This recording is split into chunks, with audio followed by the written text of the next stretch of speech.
Relationships are like small trees. If they are not nurtured with light and water every day, they will wither. So it's much better to focus on your own life or your deeds than on others. Everyone is necessarily the hero of his or her own life story. So enjoy your life as it is. Hello, all beautiful and sweet people. Welcome to my new travel blog, Whiska Part 1.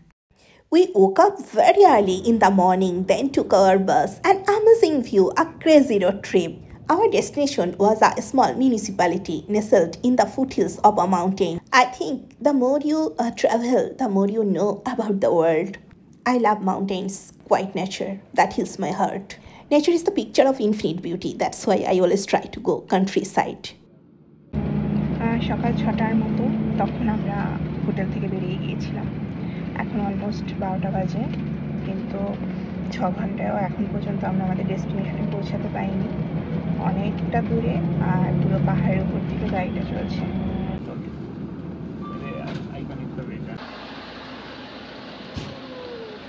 So at last তোমার পছন্দের জায়গায় তুমি চলে এসছো। Basically টয়লা স্টেশনে নামলাম, বাস স্টেশনে। এখন গ্রামটা ভিজিট করব। অনেক সুন্দর একটা ভিউ, তারাও দেখাচ্ছি। মোটামুটি 6 ঘন্টা জার্নি করার পর এত সুন্দর একটা লোকেশনে এসে পৌঁছালাম। চলো গ্রামটা ঘুরে দেখি। বাপরে বাপ, কি যে কষ্ট হয়েছে এই উঁচু সিঁড়ি থেকে উঠে।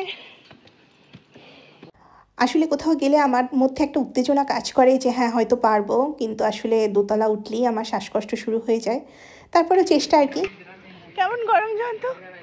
পাহাড়ের বেশ উঁচুতে 40 ডিগ্রি সেলসিয়াস ছিল তাপমাত্রা। বুঝতেই পারছো পুরো পুড়ে যাচ্ছিলাম, একদম শিক্ষা হয়েছিল। সে যাই হোক, বাড়িগুলো কিন্তু বেশ সুন্দর, কি সুন্দর ফুল দিয়ে চারপাশটা সাজানো। সেই আরব্য রজনীর উপন্যাসে মনে আছে কি সুন্দর সুন্দর বাড়িগুলো ছিল, ঠিক গল্পে পড়া সেই বাড়িগুলো মনে হচ্ছিল।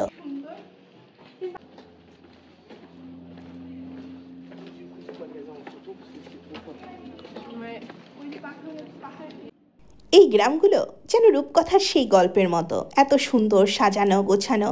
আস্তে আস্তে হেঁটে হেঁটে দেখছিলাম, একটু টায়ার্ড লাগছিল, ওই যে শ্বাসকষ্ট হয়েছিল, তো তারপরেও ভালো লাগছিল। যতই কষ্ট হোক মনে হচ্ছিল যেন আর একটু ঘুরে দেখি, আর একটু জানার চেষ্টা করি। তো তারপরে ভাবলাম একটু চার্চের দিকে যাব।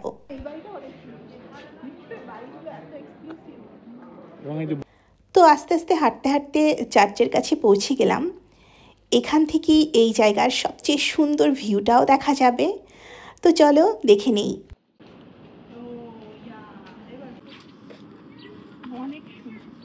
আমি একদমই শিওর ছিলাম না যে আমি এই ড্রেসটা পরে এখানে ফটোশ্যুট করতে পারবো, কারণ এই এরিয়াতে এই ড্রেস পরে হাঁটা কখনোই যাবে না, কারণ উঁচু নিচু আছে।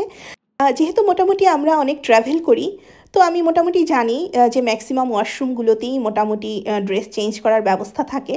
তো আমি এটা ব্যাগে করে নিয়ে এসেছিলাম, তো তারপর চেঞ্জ করে এরকম সুন্দর কিছু ফটোশ্যুট করলাম।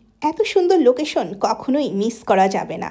সে যাই হোক, আমার ট্রাভেল গাইড প্লাস পার্টনার বেশ টায়ার্ড ফিল করছিলেন, মাথায় ইচ্ছা মতো জল ঢালছিলেন। তোমাকে অনেক নিষেধ করলাম, শুনলে না তো। আমি আজকে এই যে সামনে কোনো পুকুর পেলে তারপর তোমাকে চুয়ানি দিব। তো বুঝতেই পারছো এই হচ্ছে ট্রাভেল পার্টনারের অবস্থা। তো এরপর খুব শীঘ্রই দেখা হবে এই গল্পের দ্বিতীয় পার্ট নিয়ে। ততক্ষণ অবধি স্টে টিউনড।